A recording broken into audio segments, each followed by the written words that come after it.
Type 1 plus 2 if you're happy it's Friday.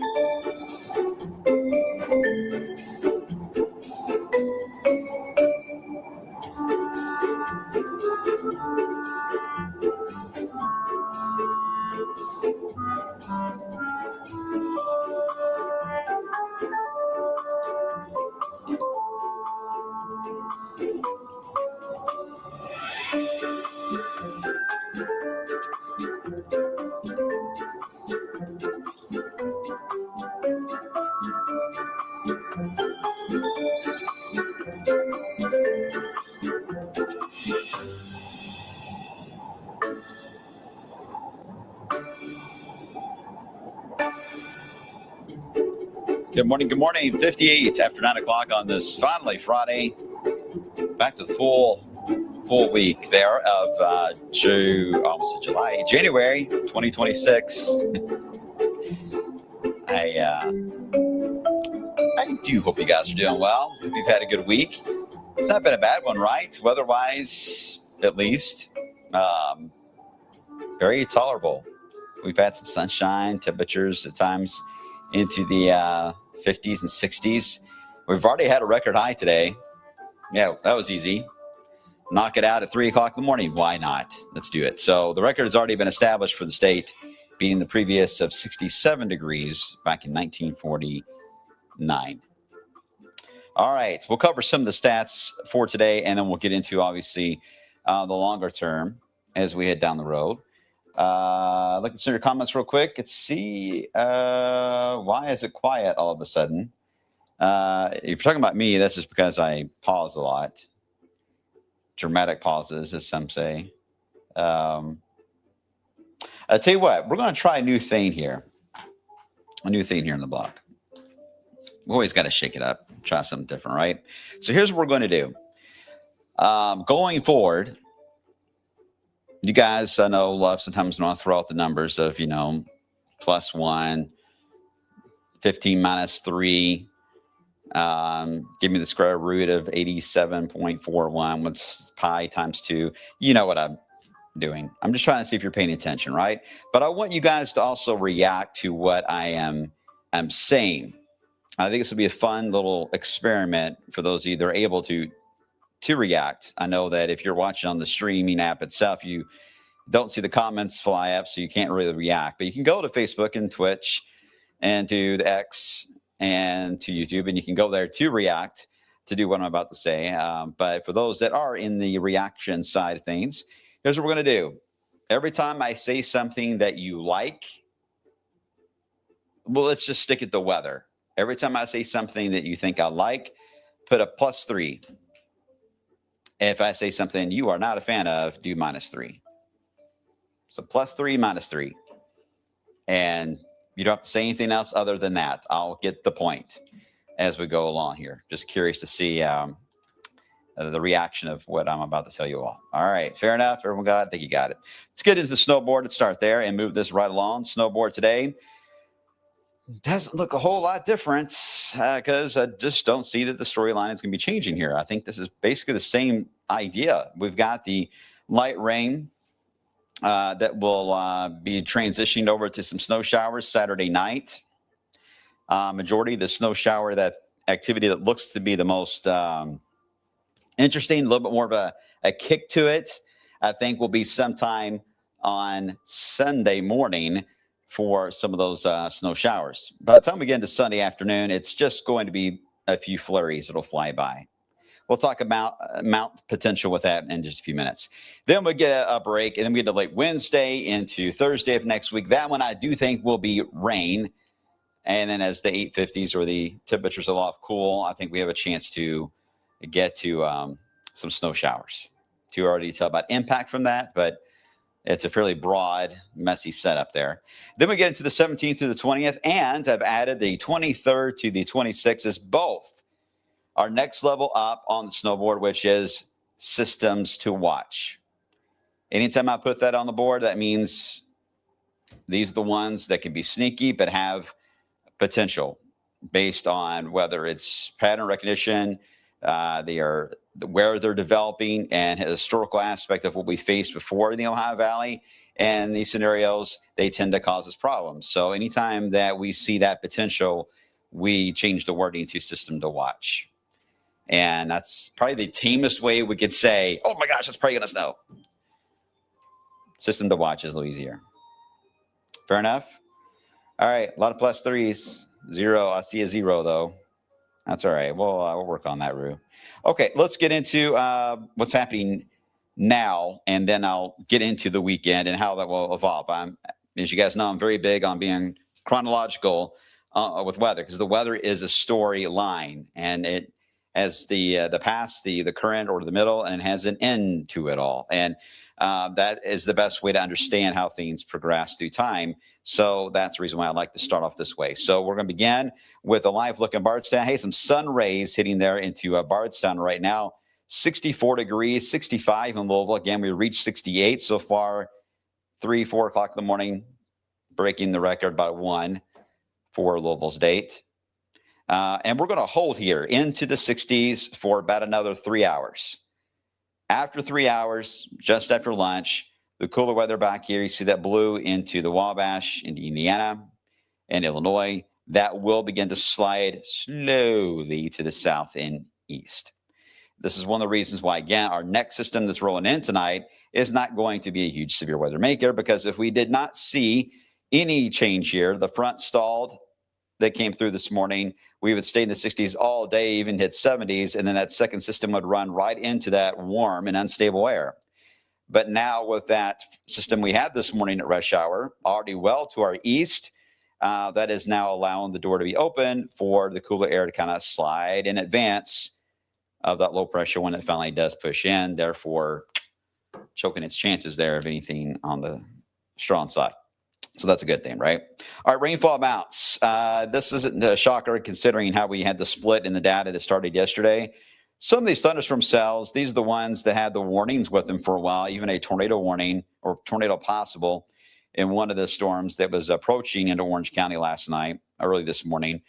Nothing reported, by the way, but that was the strongest of the cells to watch. Everything else that kind of came through Louisville was very ragged, disorganized, had some heavy rain with it. Obviously, a lot of wind last night. Our peak wind in Louisville was 38 miles per hour. So just below advisory level. But yeah, a quarter inch up to a half inch some spots. Obviously, if you got a thunderstorm, you're going to exceed that. But that was not widespread. So this was a manageable rainfall. Nothing big there. But and we're not done. Again, system number 2 will be on the way. And before we even get to that, look carefully at this image. This satellite image here from space with the radar turned on. Do you see it?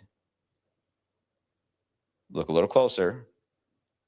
look for a line that is showing up. Let me see if anyone picks it out. Adam says the sun is picking out there into Bloomington. All right. Yeah, by the way, it will get windier after a little bit of a lull with the rain. The wind will ramp back up briefly before the cool weather moves in.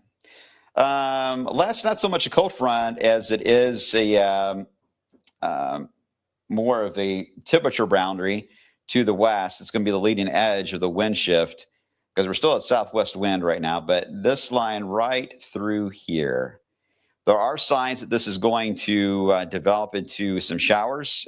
If it does develop into a band of showers, that would be very shallow.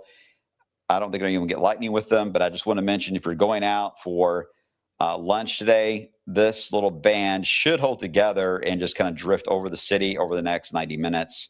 So just be aware there could be just a very small round of showers. And that's really about it for the daytime period today. I know we were hoping to get some 70-degree temperatures, but hey, we made it to 68 in the middle of the night.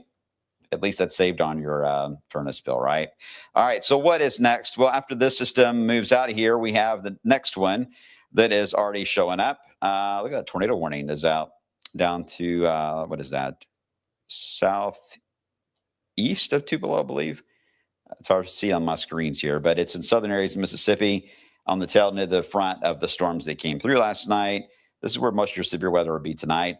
Our next system that we're watching is the one that is back here to southeast Texas, and it's going to have a bit of a split to it, a gap, if you will, snow on the upper low side in the north, and then the surface lows here in southeast Texas.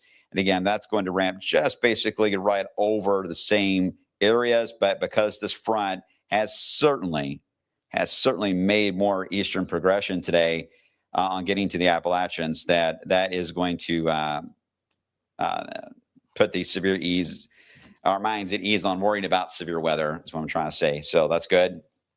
Just a round of showers early tomorrow morning or Saturday morning. And then we get into the wintry side of things, which I know is what you're excited about. So here's the path of that low that we're going to be tracking as we do later on tonight into Saturday morning. Any questions on that?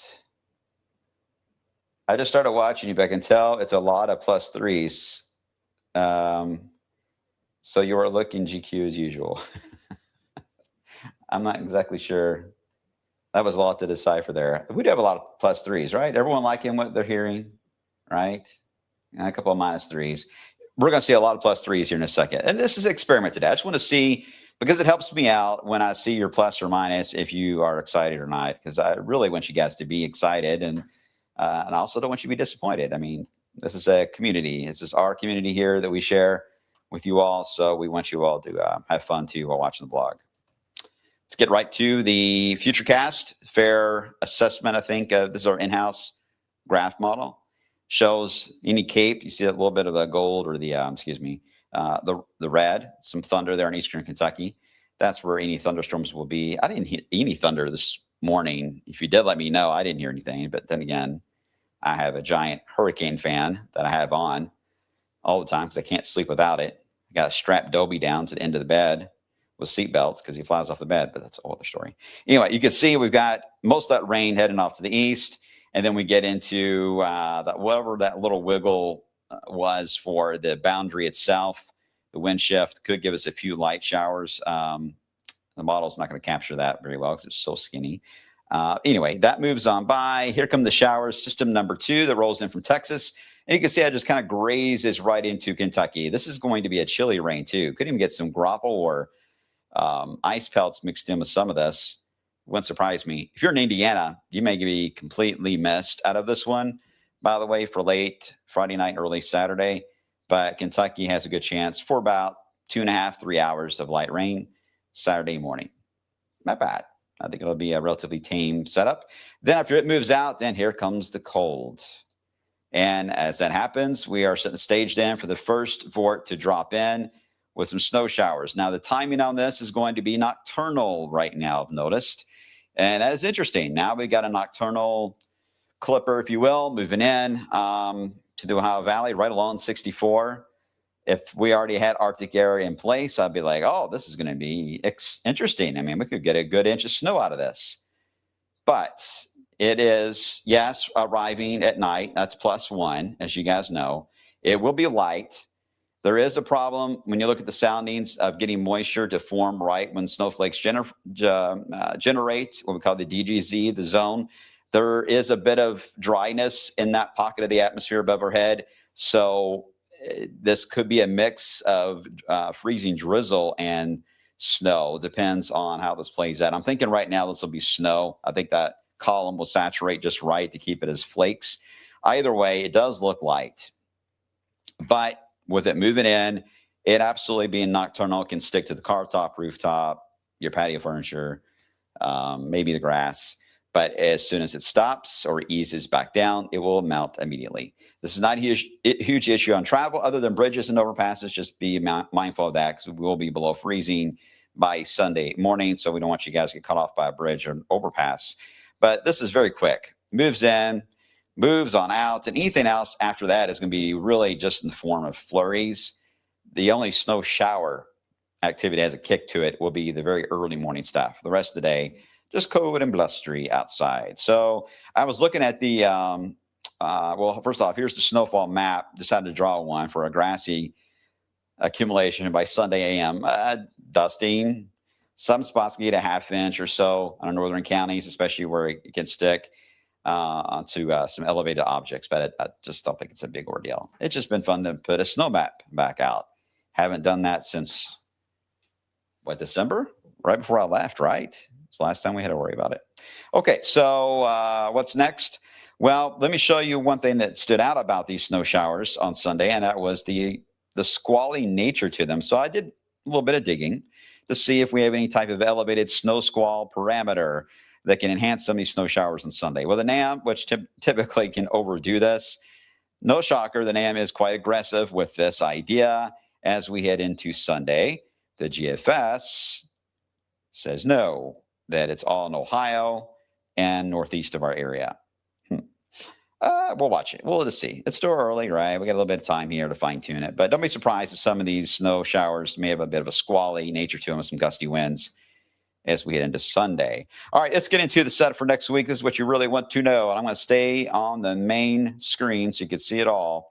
Here we go with the same issue we've got as the main storyline for a while here. Energy to the south, energy diving from the north. Do they handshake or not? They move together. All right. Well, this goes all the way down to Florida, the panhandle, dives straight down. But the opposite, think of it like riding a seesaw. It flips upward here along the eastern seaboard. So that is going to be really tough for this to slow down and develop some type of low pressure. So it looks to be more of a wave of snow showers that will develop in the coolness of night. So Wednesday daytime looks rain. Wednesday night, we cool enough to go to snow showers and should stay snow showers on Thursday.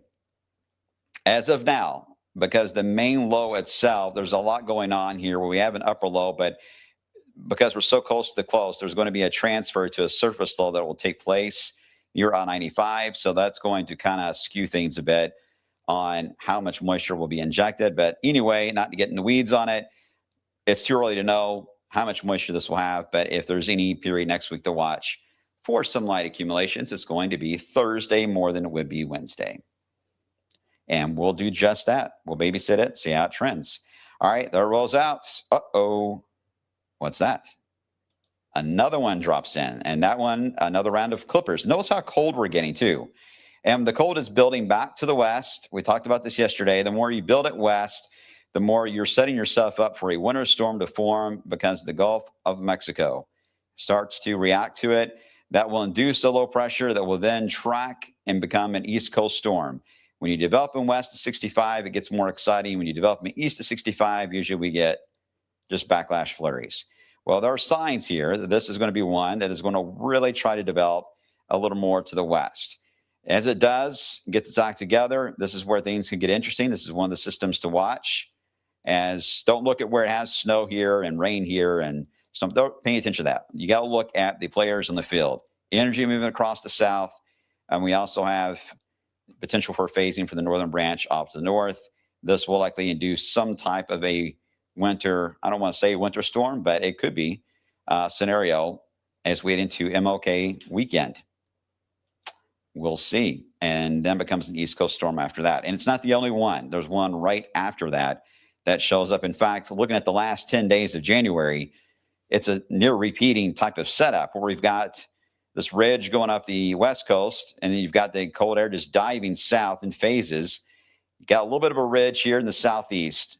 You only need just a small one, just enough to inject some warmer weather into the system. In other words, that means a lot more moisture. And then you end up with these low pressures that dig right there in the base of that trough. They love that environment. And when they do, they can just take off and become bigger winter storms. And I think that this would, I misspelled January, didn't I? Sorry about that. January. Sorry about that. Tell it's been a rough morning. Anyway, this will likely go all the way through February. I don't really see an end to it, to be honest. So once we get into this, I don't think it's going to stay like this cold and snowy all the time. This is going to relax. It'll ease back. We may have a little bit of mild air, and then another cold attack will come, induces another storm. We're back at it again. It'll retract, will fall, and then another one will move down. We do it again. And I think this will keep repeating itself for the next several weeks. But that is how you get some of your bigger snow events, when you have that type of back and forth flexing that indeed happens. All right, here is the matrix for the short term from the Euro ensembles. Oops, hold on. I really wanted to go back. Here we go. This is the this weekend. This is the Saturday morning. Yeah, not exactly all filled in early. 1, 2, 3, 4, 5, 6, 7, 8, 9. 9 of them out of 50. Confidence not very high in accumulations. But notice it's still noisy here, but they're really starting to lock in on this time period of the 16th through the 19th, somewhere in that window. They're really starting to fill in that gap. Once they fill in more, then we will pay attention to the colors and the amounts that's showing. But as I always say, don't get caught up in that yet. Wait. It's more important you fill it in up and down over the date that matters, and then you look at the amount. Small gap, and then you're back at it again. This will likely be another one here at the end of the month that will fill in as we get closer in time. Here's the long range of the matrix. As I mentioned before, this one's a little different. As soon as it marks a snow chance, it holds on to it all the way to the end of the time frame. So it's hard to see by date of when it would happen. So you're just looking at the general snowfall building and accumulating forecast as we go through January into February. How much as your potential snowfall increase and chances. And notice they're all filled in. That's good. And so they're all confident on a snowy pattern. They all vary, obviously, on the intensity of what the snowy situations may become as we head especially into February there. But could be an interesting few weeks ahead of us. But you knew that already. All right, here we go with the 10-day earliest alerts. Showing you the 68. That was, again, about 4 in the morning. I don't know if we'll get back up to that again this morning before we start to drop here soon. So we're about to be on the other side. And that 80% chance of rain is really going to be more so Saturday. Other than that little skinny line of showers that's trying to form now west of the city, it's not going to be a wash out of a day for the rest of the day. And then the snow shower Sunday, and then we'll watch that rain to snow Wednesday and Thursday, and then we'll keep an eye on next weekend carefully. Any questions I can get? A lot of +3s. I like that. +4. Is +4 for ice? Did I miss that? A lot of +3. All right, you guys are snow lovers, most of you, so I shouldn't be too shocked there's a lot of +3s. All right, everyone seems to be on board and digging it. Does snow put you all in a good mood when you know about a snow forecast that's coming, or at least a wintry pattern? I know that snowstorms on the way, like the next day, can be exciting and get people worked up. But do patterns like this, you guys look forward to this every day of knowing. And do you feel bummed out when it's not there? If so, then you are a true snow lover. No mention of the overrunning. I mentioned it yesterday. Today, not sure on it. It's possible. Chris, I'd like to see more of a a stronger surge of Arctic air, the brutal Arctic air that can get locked in somewhere in the Midwest or in the Great Plains. If we see that signal come into play, then yeah, absolutely. The next time another system rolls into that, it would be overrunning, and that's when we get into ice potential. But as of now, I keep seeing these colder attacks retreat back up at times, and that would allow for us to avoid that, to where it's mainly just snow or not, or snow or rain. So it's an interesting pattern, really is. And you saw how Europe has been dealing with the cold and snow there too. Hope you have anyway. All right, I'm going to leave it at that. It's a lot to digest. It's Friday. You know, the first week back from being off it's always a rough one, right? So I'm ready for the weekend. I'm glad to enjoy some snow flurries, festive flakes there on Saturday. It should be nice. And we'll update on that, by the way, in our newscast today. And next week, when I see you all, we will be gearing up for a lot more detail on everything in the rest of that 10 days. So get ready. SnowTALK is about to get really wild, and there's going to be a lot to cover in the coming weeks ahead. So I hope you guys are on board and buckle up and ready for the ride. It should be this is going to be, in my opinion, the core of the winter fun for snow lovers. It's about to begin. It begins next week, and we'll ride this wave as long as we can here coming up. And then after this wave is over, we will likely have seen the worst of it for the winter. And then we get ready for going to the state fair. All right, guys, you're awesome. As always, appreciate your patience and listen to me ramble and all that good stuff. I'm going to head out of here. I will see you guys coming up on midday at 11 o'clock. So make sure to tune in. We'll go through the radar trends of that little skinny band of rain that's not too far away from us trying to sneak in. All right, see you guys soon. Stay out of trouble.